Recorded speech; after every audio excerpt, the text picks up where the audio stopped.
تو فرمایا کہ رسول کی آواز سے اپنی آوازیں بلند نہ کرو. اور کیا ہوگا اگر تمہاری آواز بلند ہو گئی تو کیا ہوگا؟ تمہاری آواز اگر بلند ہو گئی رسول کی آواز سے، ان تحبط اعمالکم وانتم لا تشعرون. اس آیت کریمہ میں 3 آرٹیکلز ہیں. یہ ماڈرن کانسٹیٹیوشنل ٹرم میں اگر بات کروں تو 3 آرٹیکلز ہیں اس میں. پہلا آرٹیکل مینڈیٹوری ہے، نیگیٹو، روکنے کے لیے، پروہیبٹیو. فرمایا کہ رسول کی آواز سے اپنی آوازوں کو بلند نہ کرنا، حکم آ گیا. دوسرا آرٹیکل ان تحبط اعمالکم، اگر تمہیں آواز رسول کی آواز سے بلند کر بیٹھے تو تمہارے سارے اعمال. اب یہ بڑی توجہ طلب ایک بات ہے. عمل بے ادبی کا کتنا ہوا؟ کتنے عمل ہوئے بے ادبی کے؟ صرف ایک عمل، صرف ایک عمل. آواز حضور کی آواز سے بلند کر دی، بس اتنا ایک عمل ہوا بے ادبی کا. کوئی اس کے علاوہ بھی بے ادبی کی؟ بولیے بھائی، اس کے علاوہ کوئی اور بے ادبی ہوئی نہیں. صرف یہ کہ ایک مجلس میں آواز بلند کر دی آقا کی آواز پر.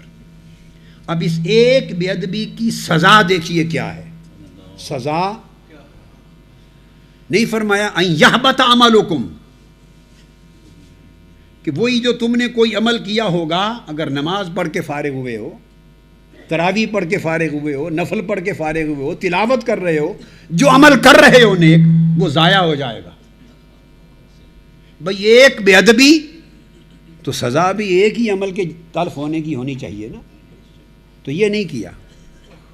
فرمایا بے ادبی ایک کرو گے، آقا علیہ السلام کی آواز سے آواز کو بلند کر کے سزا کیا ہوگی؟ ان تحبط اعمالکم، عمر بھر کے جب سے عمل کرنے لگے ہو، جب سے نمازیں پڑھنے لگے ہو، جب سے روزے رکھنے لگے ہو، جب سے حج کرنے لگے ہو، عمرے کرنے لگے ہو، جب سے تبلیغیں کرنے لگے ہو، جب سے دعوت و تبلیغ کے سفر کرنے لگے ہو، جب سے مسجدیں بنانے لگے ہو، جب سے دارالعلوم بنا رہے ہو، جب سے حدیث تفسیر فقہ کی کتابیں پڑھا رہے ہو، جب سے جبے لباس شریعت کے مطابق داڑیاں رکھ کے امامیں پہن کے وضاقتہ سنت کی اپنا کے چل پھر رہے ہو، جب سے دین اسلام کا نام لے رہے ہو، عبادت کر رہے ہو، سنتیں پڑھ رہے ہو، نفل پڑھ رہے ہو، صدقہ کر رہے ہو، خیرات کر رہے ہو، جو کچھ نیک اعمال زندگی بھر سے کرنے لگے ہو، آج تک کر چکے ہو، ان تحبط اعمالکم، سارے کے سارے اعمال غرق ہو جائیں گے. سارے